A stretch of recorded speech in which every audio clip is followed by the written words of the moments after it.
Yo, I gotta tell you what I did today though, because I went to the chiropractor, right, and they like fixed my back because it's been fucked up ever since I went to LA or whatever. And dude, so that was amazing. But then my girlfriend convinced me to go to the salt cave. All right, so it's like you sit in this room and it's Himalayan salt like everywhere. That's whatever, why you were salty last night. It's crazy.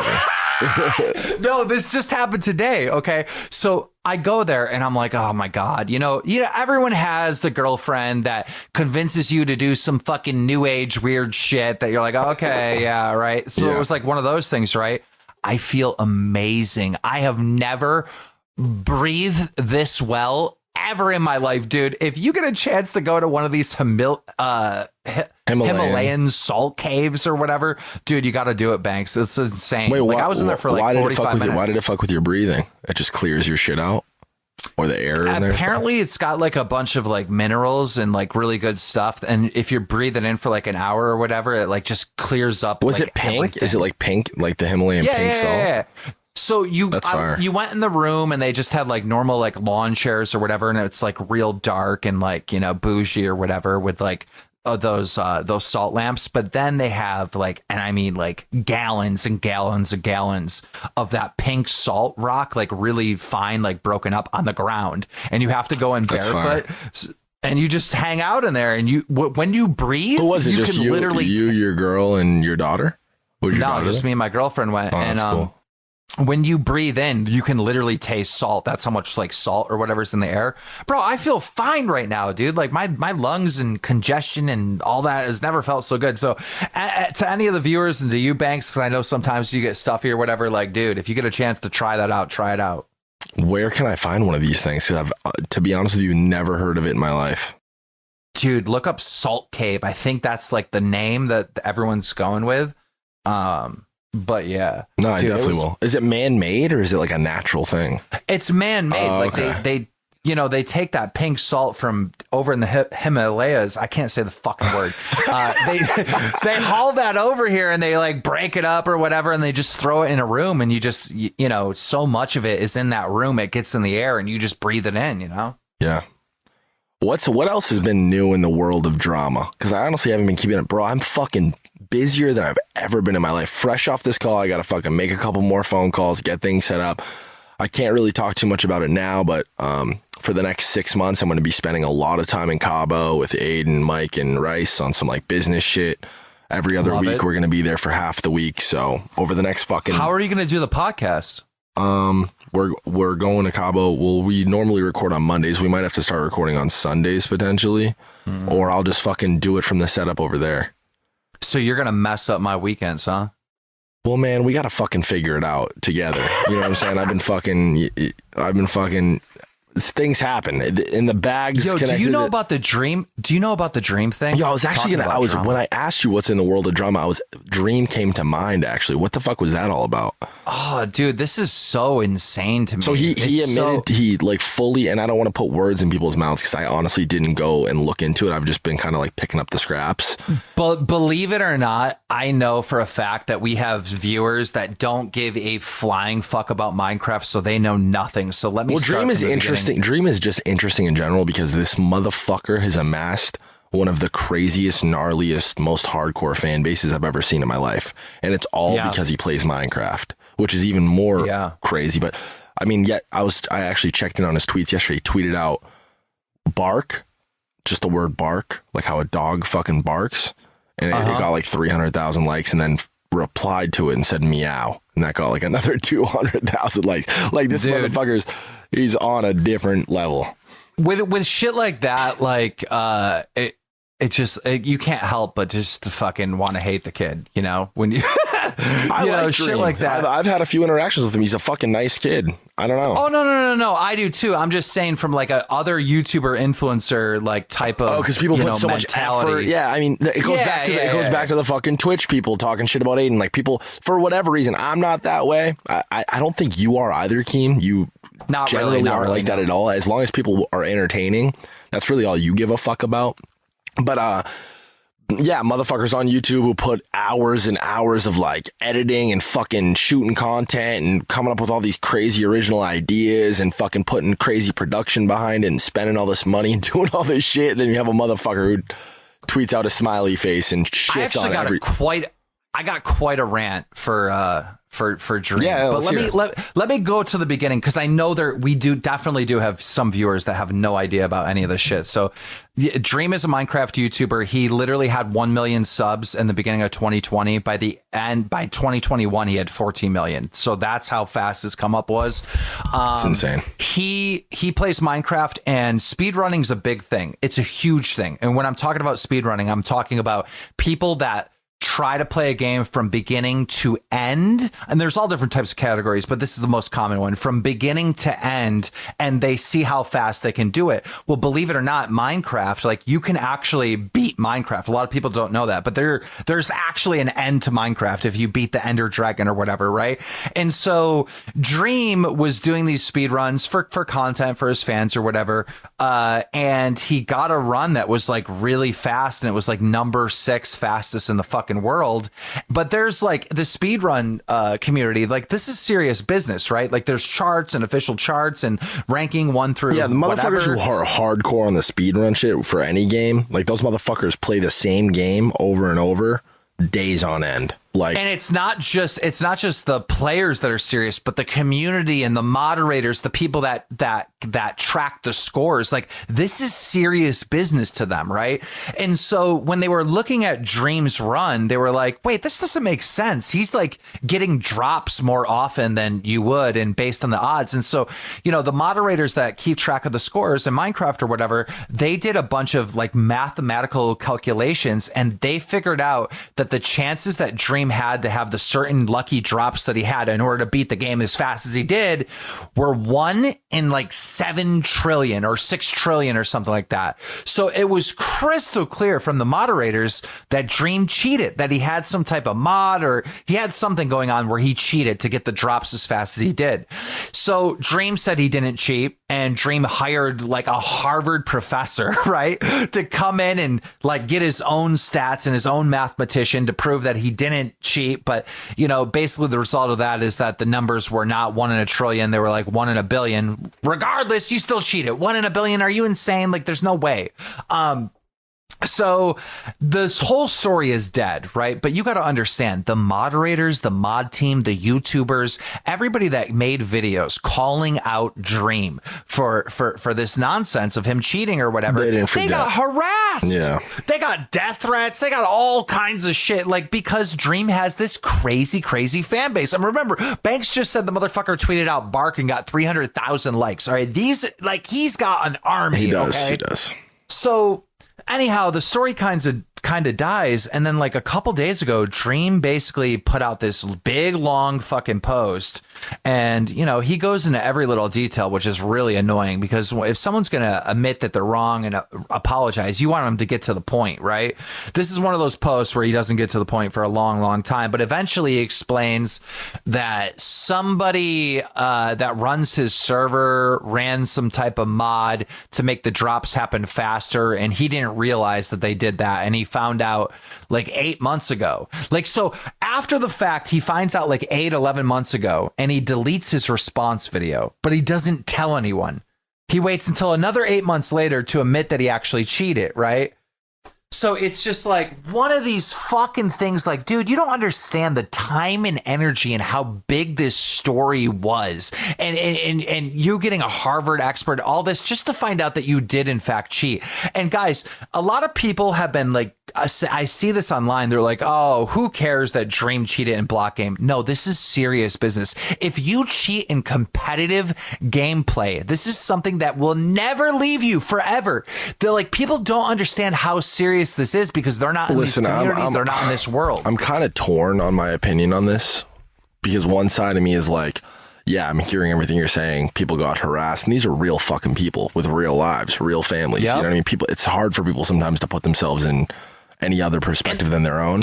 And like, the people that are like, and real quick, just to add to your point, the mod team, the people that are keeping track of the scores, they're not YouTubers, they're not influencers. They didn't sign up to have thousands of people fucking with them. Yeah, and they probably aren't making I mean, I know they're not making as much money as fucking volunteers. Dream's making. You know what I'm saying? Yeah, they're volunteers. They're doing it out of the love of the sport, so to speak, and they're just trying to protect the integrity of their community.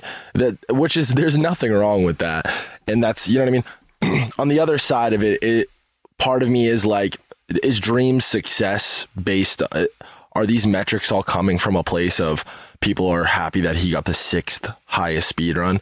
Obviously fucking not. Dream has some sort of it factor to him. He's super attractive to the demographic that he attracts, and he's fucking doing really well at that. And Keem isn't over exaggerating. This motherfucker has an army. He has an entire country's worth of humans who are dedicated, not like passerby fans, like, oh shit, I fuck with Dream, but like Dream stands, like they got Dream's name in their fucking bios and they buy all his merch and like they're fucking really with the shits. They tweet out like their own art of Dream like every day. Yeah, like really. Yeah. So it's like, should you be responsible with your fan base? Which I actually do think Dream has been. Somebody made a little compilation that I actually did see of all the time. Sorry, excuse me.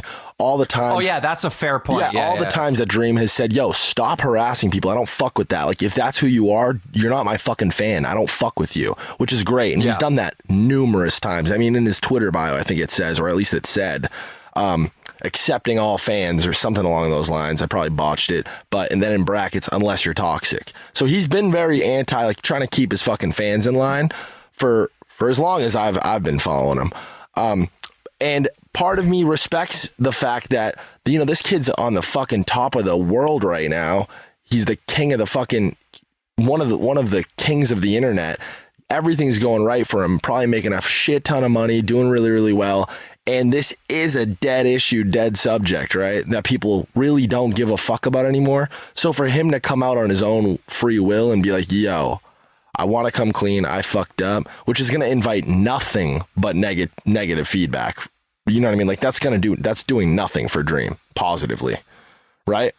Yeah, but Banks, so I do respect that fact. Here's the problem. He mentions that people like, he basically, and he doesn't say these exact words, but in his response and in his tweets, he basically tells people like, hey, you should be giving me credit for coming clean. And this is the type of shit that people are not going to relate with, right? He did a big long stream and he was basically saying, yeah, you know, people make mistakes and like, you know, obviously I didn't know this and it wasn't my fault, but I did cheat and whatever. And like, you know, I'm not going to usually like, dude, he is handling this I cheated in the video game thing really bad, really poorly. And it's so crystal clear that he is trying to convince people that he's the victim in this scenario. Well, I don't know if he's the victim, and I definitely don't think that that's the road he should be going. But I mean, dude, the kid's built an empire. I don't think I sure as fuck wouldn't give people the fuel and the ammo to fucking, and you know how these stan motherfuckers are. They're so ready to cancel somebody, like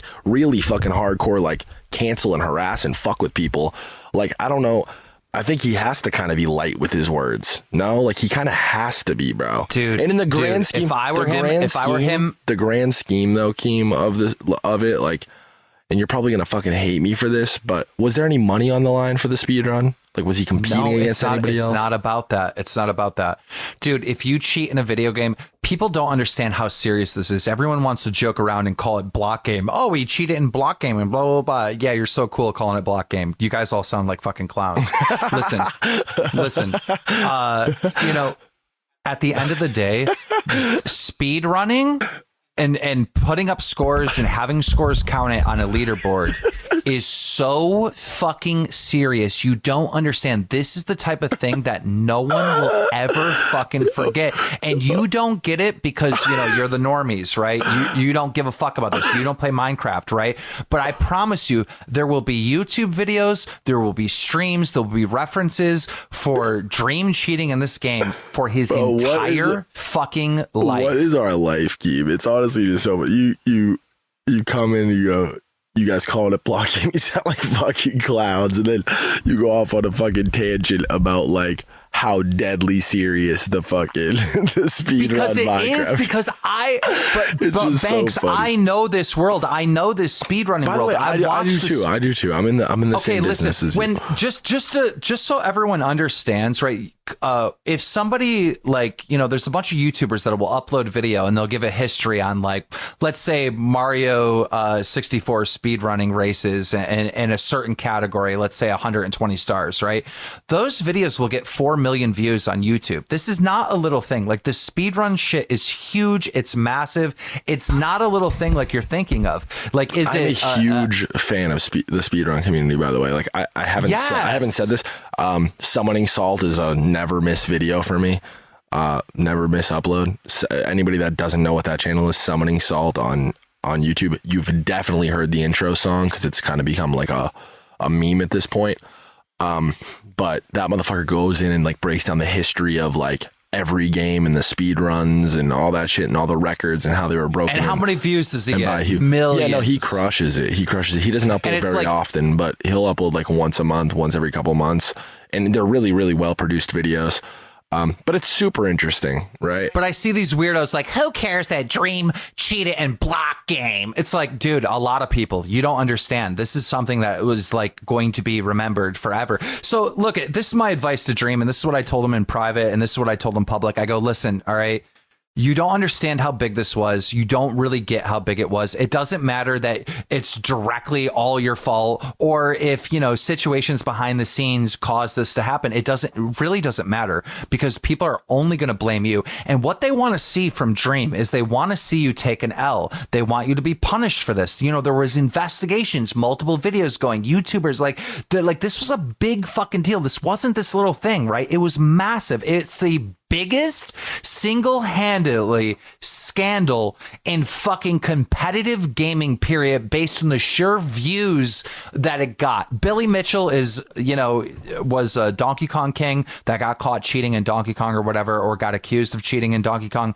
Those videos got millions and millions of views, but dude, the Dream scandal, much bigger because of who he is, right? So my point is that Dream should have simply said, I found out that, you know, people on my server implemented things for bigger drops. You know, I just found out, and I feel embarrassed, and I want to apologize to the moderation team and, you know, the trouble that all these YouTubers want. He should have kept it short and sweet, took accountability, but no, he keeps on adding all this other stuff like, well, I'm a good person and good people make mistakes and all that shit. It's like, dude, when you hear this stuff, you're listening to someone that isn't truly sorry, that really doesn't understand the impact of him thinking he didn't cheat, who didn't understand or calculate all the different YouTubers, all the friends, all the people that were affected by this. People want to see you take an L and then they will drop it and move on. But because he's defending himself in all these little different ways, this thing is going to go on forever. And I promise you, right, this stuff, like, people blow up on this platform and then they're gone in a couple years. We've seen it a million times, right? I guarantee you at some point, Dream doesn't have a career anymore, right? Like, he isn't on the top of the fucking food chain. Look at Tfue, look at Ninja, look how big they were at their height of their career. A couple years later, they're not nowhere near as big, right? The same thing's going to happen with fucking this Minecraft community. And how do I know this? Because it happened before in 2011. The Minecraft YouTubers back then, like Sky Does Minecraft and shit, like those motherfuckers were on top of the fucking world, bro. But eventually things slow down. You know, Minecraft won't be the meta anymore, and you're going to go down. And dude, you're just going to be remembered as a cheater unless you can actually close this, take accountability, and move past it. Yeah, and that's Keem's take on it. Just to wrap up this subject, because we've been kind of going for a while on it. I think it is fair to say, though, that not all the fucking blame for all the problems that have been created through this whole scandal are Dream's fault. They may be, of course, but he's got to take it. Yeah, he's got to take it. Listen. Let me finish. I mean, we'll never know if he knew from the beginning if he cheated or not. In that case, then, I mean, most of it kind of is his fault because he could have fucking nipped it in the butt right then and there. But in the case that he truly did find out as of late that there was some fucking mishap with the drops and all that shit, then, I mean, a lot of this fucking the harassment and shit, I mean, that's probably the worst of it that came from the whole situation. And that's just that's on the fucking fans being toxic. Dream never fucking incited that. He never told people, fuck these people, they're fucking trying to, you know what I mean, like, go fuck them up. And in that case, I guess my point is this, Banks, like, even if he is not responsible for all these little things, all right, he's got to be the one. He gets the benefit, right? He gets the benefit of, being rich and famous and popular and all that. He's got to be a man and just take responsibility, even for the little things that are not his fault. Like when you explain every little detail and why it happened, people don't fucking care. They don't care about that. They want to see you take accountability, right? Yeah, I guess you're right. Like, okay, prime example. Everybody knows the story of how I made the old man cry, right? Yeah. There was a whole scenario around that. Like people on my team effed that up.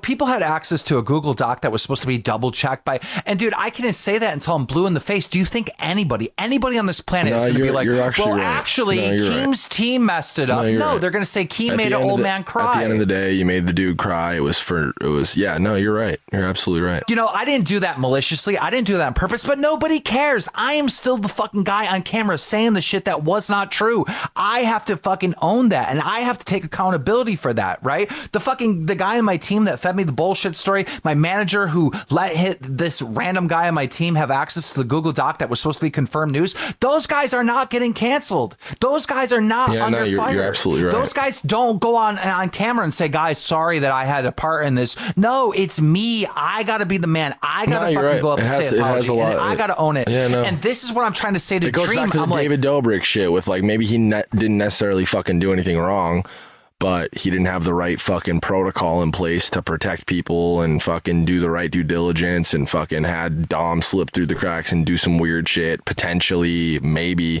And obviously David fucking got the most brutal side of all that. I mean, because he's kind of the face of all of it, and he's the leader of all of it. No, it's true. Absolutely no YouTuber is going to be like, actually Dream's team. I don't know if I love that though. It kind of sucks. I wish people would think more critically about these things, because it's valid, right? Like you coming out and being able to prove, of course, like, hey, listen, yes, did I fuck up? Am I sorry? Genuinely, I am sorry. I would like you guys to know that this wasn't done with ill intent or maliciously. I fucking have a team of people who confirm news stuff, and I get a confirm. I get a confirm. I know, but you're saying, and you're right in saying that nobody gives a fuck. People just want to see you fucking go down for it, which is true. I'm saying I agree with you. Yeah. That is how the internet operates. But I don't necessarily love that that's how the internet operates. That's not how I personally operate. I like to fucking go, like, at the end of the day, when shit hits the fan and things go wrong and there's victims at play, it's like you want to just get down to I want to get down to the root of what the fuck happened, what the person's intentions were. I'm just going to take a random run-of-the-mill real-world example. You have a fucking soccer mom bringing her fucking kids home from school, great woman, has not a fucking bad bone in her body. Little kid fucking runs out in the street, gets hit by a car and dies. Tragic, awful, terrible, right? Yep. He cut a corner, you know what I mean? There was no stopping it. This lady couldn't have been driving any better. It was a classic. It was just it's absolute tragedy. There's no real fucking, like, obviously it was an accident. She's probably still going to jail. There's probably still a fucking ton of crazy shit attached. The woman's fucking life is probably over, whatever. But you have to have a little bit of sympathy for the fucking mom. Obviously, a little kid just died. Nobody wants to see that. Everyone's sad about that. And she's haunted for the rest of her life. Everyone wants to see that shit not happen. But any fucking normal person with a beating heart is going to look at that and be like, damn, man, that really sucks for the fucking mom. Whereas situation B, you have a fucking drunk asshole driver running around, fucking blowing red lights, whatever, hits a fucking kid and kills the kid. You have no fucking sympathy for that person. Fuck that guy. He's a fucking asshole. He was drinking and driving, doesn't give a fuck, disregarded everybody around him's safety, and some little fucking kid had to pay the price for it. Fuck that motherfucker. He should be in fucking jail for the rest of his life. He's clearly a fucking danger to society. He just killed and ruined a fucking little kid's life and probably his entire family's life. Those are two situations that have the exact same result, right? A little kid dying. I want people to think about all the, I'm sure everybody on this planet at this point has seen a Keemstar Exposed video, right? And every single one of these Keemstar Exposed videos are, people going through my past controversy and stuff. Not once is there a video anywhere trying to like explain what happened. Like when they talk about that old man story, they talk about it like it was maliciously in done. 2 seconds. But that's why we as creators and with large platforms have to be extra careful. It just sucks sometimes because a lot of these fucking people blow up overnight, and it's not. You can't just flip a switch and have a fucking excellent PR team and a great fucking filter of content and fucking filter of, like, in your case, stories and shit like that. You know what I mean? We do our best, and dude, I've got stuff wrong since, I made mistakes since, and I don't even bother explaining it. I just take the brunt of it. Like, oh, I fucked up. It's on me, like, because I know the internet. They don't care about anything else. People do appreciate that too. It's weird. It's weird. It's hard. And that's why I'm trying to tell Dream, like, they don't care about the story. They just, look, you already said the story in the long post. Moving forward, you are responsible. You messed up. You take the L. That's the only way people are going to get past it. But ladies and gentlemen, we're going to have to leave it right there next week. I don't know. Are you in Miami next week? Yes, I absolutely am. I'm going to be at the Logan Paul Floyd Mayweather fight. I will be in Miami. Are you staying for the YouTuber versus TikTok, so I have to travel to Cabo in between, and I haven't decided if I'm going to make it back to Miami for that because it's a lot of traveling. I have a lot of shit in the fucking pipeline. We're kind of playing it by ear. I may very well be. It's kind of a 50-50 at this point. Jarvis is fighting. I feel like I really should be there. Oh my God, Jarvis, the boy Jarvis, he is going to destroy his opponent. Oh my God. When I went to LA and saw Jarvis, I'm like, because I'm used to, like, this skinny little kid, right, that plays Fortnite. Yeah. Nah, dude, that kid's like, he's gonna win. He's a man now. All right, well, guys, for the new listeners, anybody that hasn't made it through a whole show yet, we do this thing where we'll take an emoji. Let's just what's a random fucking. Let's use the fucking pig emoji for this one. I don't know. Or no, is there a clown emoji? Yeah. All right, let's do a clown emoji for Keemstar calling all those kids who call it block game fucking clowns. That was my favorite part of the episode. I could not stop laughing. Let's use the clown emoji. Guys, we cannot see any sort of feedback on Spotify. This is a Spotify exclusive podcast. It's the only place that we upload the show. So in order for us to see your guys' feedback, comments, for each show, we need the tweets, and me and Keemstar get a fucking shit ton of tweets. So to kind of filter it and weed it all out and pay attention to your guys' feedback, we ask you guys to tweet us with an emoji. We'll use the clown emoji this week. And let us know how you guys are doing. Obviously, this was just me and Keem. You guys are actually loving the Keemstar Banks episodes. Keem, you seeing that feedback? People are fucking loving it. Well, dude, like, this episode alone was amazing. Like, look at everything we covered and everything we talked about. Like, it's so much better. Honestly, I've seen quite a few, like, suggestions. Like, yo, you guys should just every other week. Let's just do you two, and then let's do a fucking guest. Let's do you two and a guest. And it's so much easier for our editor because he only has to, like, edit two tracks together as opposed to... It's easier for us too. We already got the chemistry. It's fucking, like, it's not always you don't know where you're getting with the guests, you know what I'm saying? And it's fucking cool to have them on occasionally, but I actually love the fact that you guys love that. I love seeing the feedback, and this new little emoji thing we've been trying out is working fucking great. So keep spamming us with those emojis. This week it's the clown emoji. Really appreciate you guys listening to the show. And if for some reason you guys didn't like the show before we go, blame fake banks. Blame Keemstar. You gotta always blame Keemstar. Thank you guys for listening. Love you guys so much. We'll see you guys next week.